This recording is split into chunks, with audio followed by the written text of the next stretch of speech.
लो जी, सरकार उस्मा बुखारी तड़ी लगा रही हैं, धमकी दे रही हैं जनाब। वो कह रही हैं कि अगर जी रियासत अपनी आई पर आ गई तो आपको पता है क्या होगा। नहीं जी, हमें बिल्कुल पता नहीं है। हमारा आपको पता है कि पाकिस्तान का वजीर आज़म चला गया, हमें पता नहीं लगा जी। और जनाब आपने जेल में उसे डाल दिया, हमें पता नहीं लगा।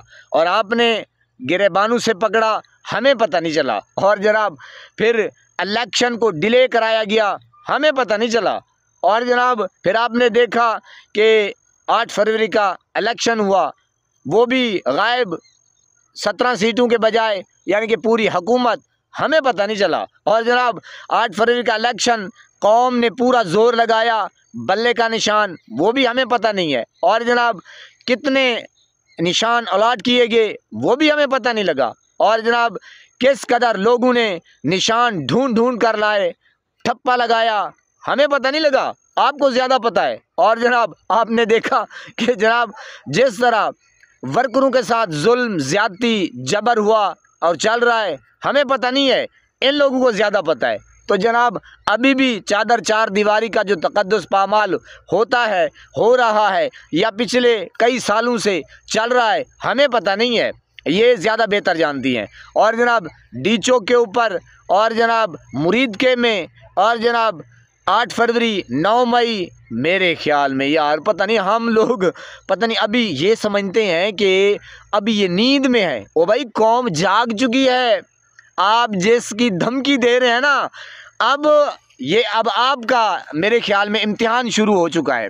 क्योंकि आपको समझ नहीं आ रही कि हम करें तो करें क्या, जाएं तो जाएं किधर।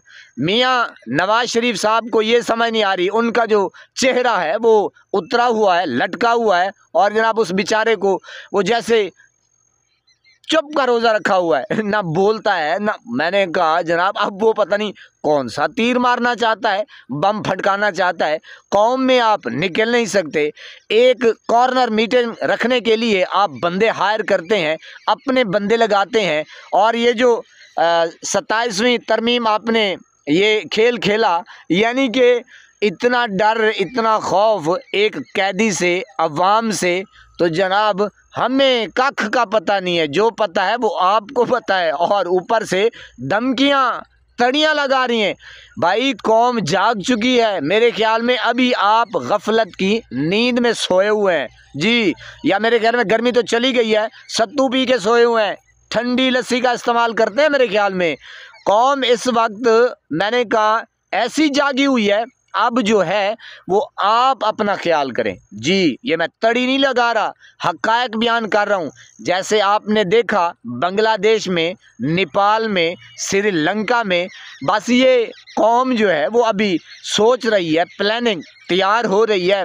अब आप इंतज़ार करें कि जनाब अब जो धमकी आप लगा रही हैं ना जनाब, तो अब अपना ख्याल करें कि फिर मेरे ख्याल में जैसे हम देखते आ रहे हैं जनाब, फिर आपको भागने का मौका नहीं मिलेगा। ये ग्राउंड रियलिटी की बात कर रहा हूँ। तो जनाब वो तो जहाज़ों के ऊपर लोड होकर चले गए थे नेपाल में। मैं यकीन कर, जब कौम को देखते हैं, कौम की रिएक्शन, यानी कि वो हर, आप देख रहे हैं कि सोशल मीडिया का दौर है, हर बंदा जो है वो सोशल मीडिया पर आ रहा है, अपनी आओ पुकार जो है वो बयान कर रहा है कि हम तो जलील ख्वार हो रहे हैं, यानी कि कबाड़ा करके रख दिया है इन डाकू चोर लुटेरों को बिठा के। तो जनाब कौम जो है वो अब मेरे ख्याल में वो क्या कहते हैं कि बस थोड़ा सा अर्थ लगने की देर है। जो हशर करेगी वो मेरे ख्याल में फिर आपकी जो 7 नस्लें हैं वो याद करेंगी। अच्छा, उल्टा आप हमें ये भाषण दे रही हैं कि रियासत अपनी आई पर आ गई।